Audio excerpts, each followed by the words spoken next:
Welcome to the deep dive. Today we're pulling back the curtain on what life truly looks like off the grid. We're talking about real accounts from people who've, embraced or were simply born into an existence far removed from cities, from modern conveniences, and often from immediate help. Yeah, it's fascinating and sometimes pretty harrowing look at extreme self-reliance. Our sources for this deep dive come from a compilation of chilling real-life experiences. They detail the surprising and sometimes, frankly, terrifying realities that emerge when people step away from, traditional societal structures. That's right. Our mission today is really to uncover the raw, surprising, and often terrifying realities of this way of life. What are the unique challenges, the hidden dangers, both human and natural, that pop up when you deliberately remove yourself from the safety nets of modern society? All right, this is truly a deep dive into some harrowing realities, so let's unpack this. We begin with a really unsettling story. It's about a man called Uncle Jimmy, someone deeply rooted in the rural countryside. He chose to live in a cabin, no power, no running water, miles from his closest neighbor. His cherished companion was his dog, Betsy, a German short-haired pointer he absolutely adored. Every night, Betsy would run free for about 30 minutes. It was their ritual, and Jimmy never worried, despite, being out in the wilderness. And that profound isolation Uncle Jimmy experienced, it's absolutely crucial here. Being hours from the next person meant immediate assistance was simply not an option. Not really. This complete self-reliance, while it was his choice, it simultaneously created this profound vulnerability. Exactly, and that vulnerability got tested fast.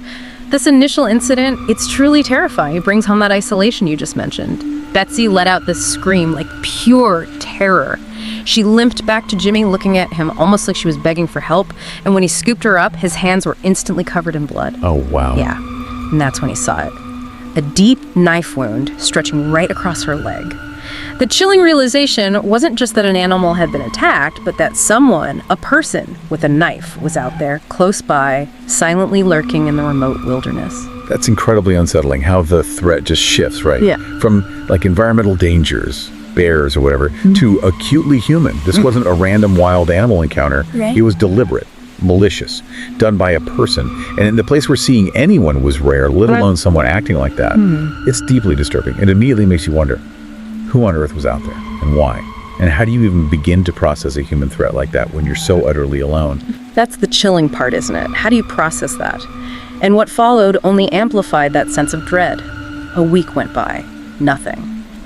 Then Jimmy spotted something in the forest, the silhouette of what looked like a very large man, peeking out from behind a tree, just watching Betsy, intently. Jimmy yelled and the man just bolted, ran deeper into the forest. Just ran off, no confrontation. Nope, just vanished. Yeah. But that night, as Jimmy lay in bed, he heard these light taps on his window. And through a small slit in his curtains, lit by the moonlight, he saw an eye, peering into his bedroom. But it wasn't looking at him. It was staring right at Betsy. For hours. Hours. Just staring at the dog. The psychological toll of that kind of sustained harassment, especially with no police nearby, no neighbors to call, it's immense. There's unnerving fixation on Betsy even after Jimmy yelled at him. It's just a deeply disturbing, almost obsessive mindset. It's a different kind of predator than you might expect out there. It really is. And the next night, Jimmy made sure his curtains were closed tight. But that only seemed to make things worse. He was woken up by this loud, relentless banging on his front door, like someone was trying their absolute best to break it down. He grabbed his shotgun, pointed it right at the door, and yelled, "Sir, I suggest you get off my property mighty quick. I have a shotgun pointed at the door, and I will shoot if you come into my house." A direct warning. Yeah. The banging stopped for a few seconds, almost like the person was thinking it over. Then it started again, but with even more force. The door actually began to splinter. Jimmy screamed at the man to stop, but the wood snapped, and right through the broken door, a hand reached through. Oh my God. Jimmy fired the shotgun. He said the force knocked him back a few steps. The hand was gone. He went outside later, found a thick trail of blood leading off into the forest. Wow. And then what? He's totally alone out there after something like that. Yeah. This really underscores the enduring fear, doesn't it? And the challenge of actually resolving a threat when you're that isolated. There's no 911 call that brings instant backup. Even necessary self-defense leaves you exposed, wondering what happens next. It's pure moment-by-moment survival. Absolutely. He had no phone. The closest one was an hour away. He eventually managed to call the police. They came, followed the blood trail for a bit, but found nothing. Nobody. They advised him strongly to go stay with family. But Jimmy, apparently pretty stubborn, decided to stay.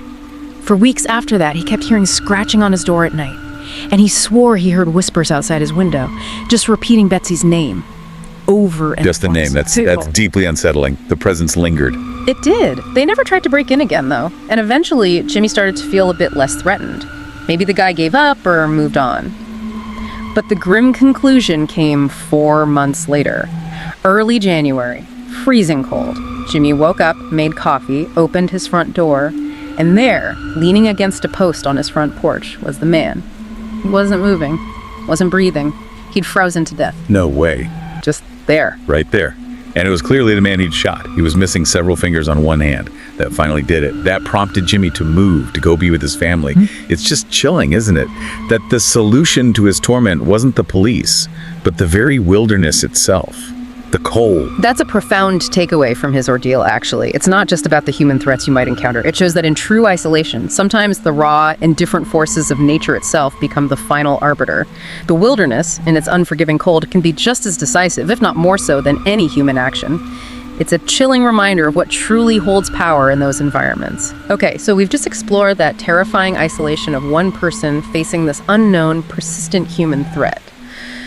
But the challenges of off-grid living don't always come from, shadowy figures in the woods.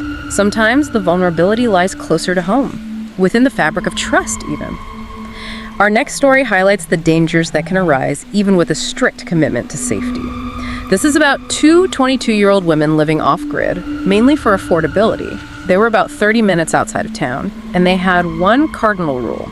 No visitors, especially no random guys.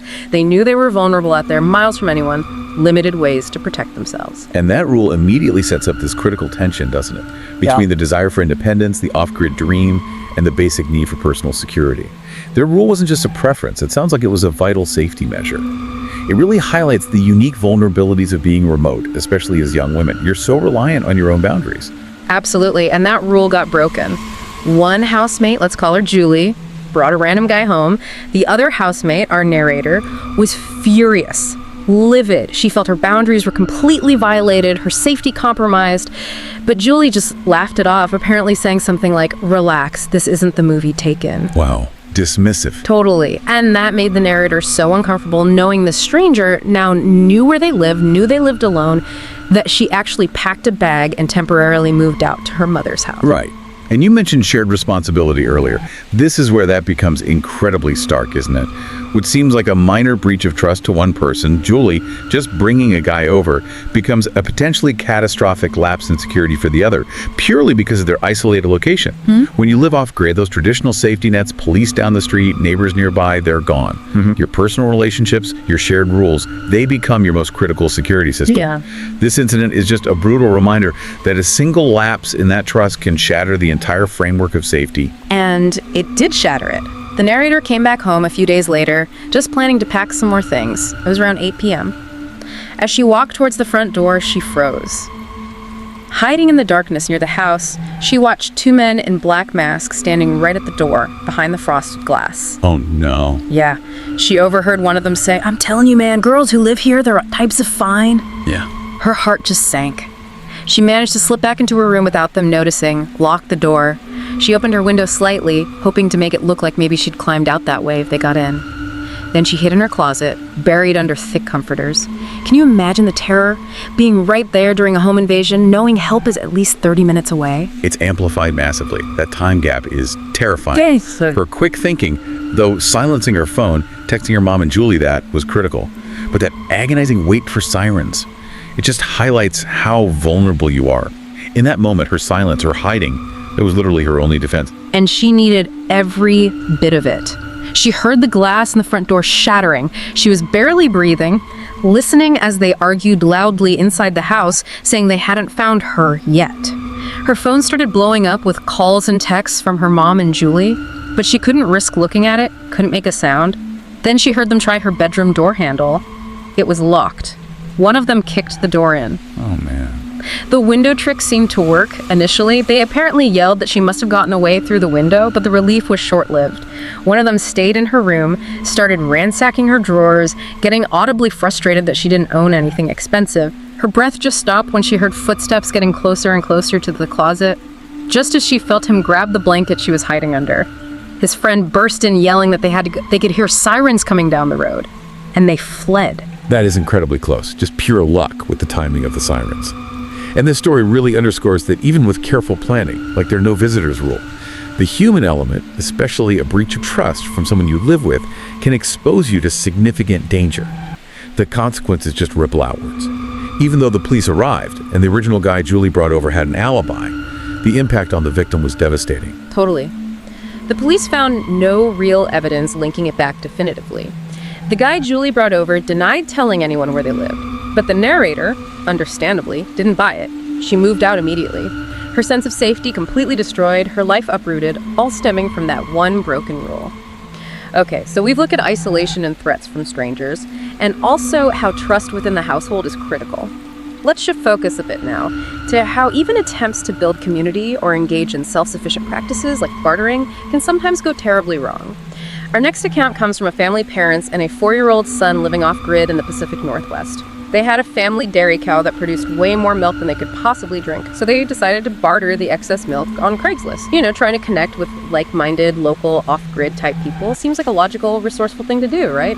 Absolutely. It's a really common practice in many off-grid or homesteading communities. You know, resourcefulness, building alternative economies, sharing resources. But what's subtly revealed here, and in this story especially, is that it also opens up new, often unregulated avenues for interaction. You're essentially inviting people into your sphere, virtually at first, but it introduces these unpredictable human elements into what might otherwise be a pretty self-contained existence. The like-minded community isn't always, well, like-minded or stable. Exactly. They connected online with a woman named Christina. Initially, she seemed great, really enthusiastic about trading organic berries she grew for their raw milk, but then she just stopped emailing for over a week. When she finally responded, she was suddenly hostile, angry. She accused the narrator of emailing her in the middle of the night, even though the emails were sent in the afternoon, and called her irresponsible, just weirdly aggressive. Red flags right there. Big time. The narrator just decided not to respond to the weirdness, hoping Christina would just go away. Bad move. Christina started emailing multiple times a day, getting more and more agitated, culminating in this really chilling threat. She basically said she was tired of me ghosting her, and if I wasn't going to give her the milk, she was just going to take it herself. The family kind of laughed it off as empty words from someone clearly unstable, but that night, they heard rustling outside. And that escalation. It just shows how a simple attempt at community connection, even something like bartering online, can spiral into a really disturbing personal threat. It seems fueled by some kind of misinterpretation or maybe underlying instability on Christina's part. But it proves that even virtual interactions can have very real, very terrifying consequences in isolated environments, precisely because those immediate social filters or safety nets just aren't there. And the threats became horrifyingly real very quickly. The next morning, their 4-year-old son came into their bedroom, totally freaked out, swearing he heard footsteps right outside his window during the night. His parents tried to reassure him maybe it was a deer or something, but the boy was adamant. He said it sounded like a person walking, so the father went outside to check. And he found small footprints pacing back and forth in the mud right outside the boy's window. They owned 30 acres. Seeing non-family footprints right by the house was extremely strange and unsettling. Pacing back and forth, that's deliberate, not just someone wandering by. Exactly. Then, when the mother went out to milk their cow later that morning, she was horrified. The cow was covered in black spray paint, just graffiti all over her. And maybe even more disturbingly, when she tried to milk the cow, the udder felt smaller. Almost no milk came out. Someone had literally milked their cow during the night and then spray painted her. They knew instantly it had to be Christina. That is just bizarre and invasive. It's an unprecedented invasion of their privacy, their property, their livelihood even. The acts weren't just disruptive, they were targeted. Deeply unsettling and showed this brazen disregard for boundaries and safety. It moved way beyond an online threat into a physical, disturbing violation of their homestead. It basically forced a confrontation, didn't it? It did, and the climax was absolutely terrifying. Later that day, their son screamed from inside the house, a blood-curdling scream. They rushed inside and found Christina in their child's bedroom, sitting on his bed, holding him tightly on her lap. just smiling, this really eerie, creepy smile. Oh my God. In the house with the child. In the house, holding the child. The husband, described as a very no-nonsense type, didn't hesitate for a second. He walked right up to her and just punched her square in the face. As she recoiled and let go of their son, he grabbed the boy, rushed his wife and son out to their truck, walked them inside for safety. Then he went back, forcibly removed Christina from their home, and physically held her down on the porch until the police arrived, which took about 30 minutes. Her chilling final words to them as the police took her away were, "You shouldn't have ignored me." Wow. That really forces the question, doesn't it? When you are literally miles from immediate law enforcement, what is your first line of defense? This family's immediate, decisive, and frankly violent action in that deeply vulnerable situation, finding an intruder holding their child, it just underscores the raw reality of off-grid self-protection. There's often no time to wait, no time to de-escalate. You are your own primary responder. It highlights the immense responsibility and sometimes the brutal necessity of action that off-grid dwellers take on when traditional systems are so far away. Absolutely. Okay, let's shift gears slightly. We've talked a lot about human threats, intended or otherwise. But there's another side to off-grid risk, the inherent dangers of self-reliance when things just go drastically wrong. Not due to malice, but due to accident. This next story highlights the immense risks when a basic self-sufficiency task turns into a catastrophe. It's about a family building an outhouse, a pretty basic necessity for their converted shed cabin. Right, and the decision to tackle complex, potentially dangerous projects like felling your own tree for lumber really emphasizes that deep commitment to self-sufficiency you see in off-grid living. But it simultaneously exposes people living this way to dangers that most urban or suburban residents simply don't face in their daily lives. A seemingly simple task, like cutting down a tree, can become potentially life-threatening because the context is so different. The stakes are just profoundly higher. And the stakes certainly were incredibly high in this case. The husband, described as very handy, decided he'd cut down one of their own trees to get wood for the outhouse. His wife was apparently nervous about it, but he felt confident. He said he'd cut down plenty of trees before. So he's out there about an hour into the process. A neighbor is there helping too. He's struggling with a particularly tough section of the trunk near the bottom with his chainsaw. And in a desperate attempt to get more leverage, more force, he kind of propped his leg up onto the tree trunk itself. Where you can see where this is going. Yeah. His wife, watching from the porch, saw him do it and apparently screamed for him to stop, but they couldn't hear her over the noise of the chainsaws. The chainsaw kicked back hard, and this time his leg was right there. The chain ripped straight through his shin, essentially severing it. Blood immediately just sprayed and oozed everywhere. He screamed in agony and threw the chainsaw to the ground. Oh God. The sheer speed and brutality of an accident like that, and then compounded by the isolation, it's staggering. That kind of catastrophic injury, so far from immediate medical facilities, it demands extraordinary composure and incredibly quick thinking. Every single second counts, and that distance to professional help makes self-reliance not just a lifestyle choice, but literally a matter of life and limb. You are fighting for your life alone in those first crucial minutes. And amidst the chaos, the screaming, the blood, his wife panicking but somehow remembering a YouTube video she'd seen about emergency first aid, she sprang into action. She grabbed a knife, cut a piece of cloth from her flannel shirt, and fashioned a makeshift tourniquet. She managed to position it above the wound on his thigh and tied it as tightly as she possibly could using a nearby stick, twisting it to try and slow the massive blood loss. Her husband was already fading, losing consciousness repeatedly, his screams growing quieter. That resourcefulness, born out of pure desperation, it's incredible. But it also speaks to that inherent learner mindset that many off-gridders have to cultivate, right? It demonstrates the critical importance of having adaptable knowledge, being prepared for anything, because you are your own primary responder. It's such a stark illustration that in an off-grid crisis, having that one unexpected piece of knowledge, even if it came from a random YouTube video, can be the literal difference between life and death, or life and losing a limb. And time was still desperately against them. The ambulance was still 30 to 45 minutes away, a lifetime in that situation. The husband kept losing consciousness, becoming cold and clammy. By the time the ambulance finally arrived, he'd been drifting in and out for about 10 agonizing minutes. He'd lost so much blood that the doctors initially weren't sure if he would even make it through surgery. They did manage to save his life, but they had to amputate his leg below the knee. And unfortunately, he developed a serious infection post-surgery, which required a second amputation 2 weeks later, this time above the knee.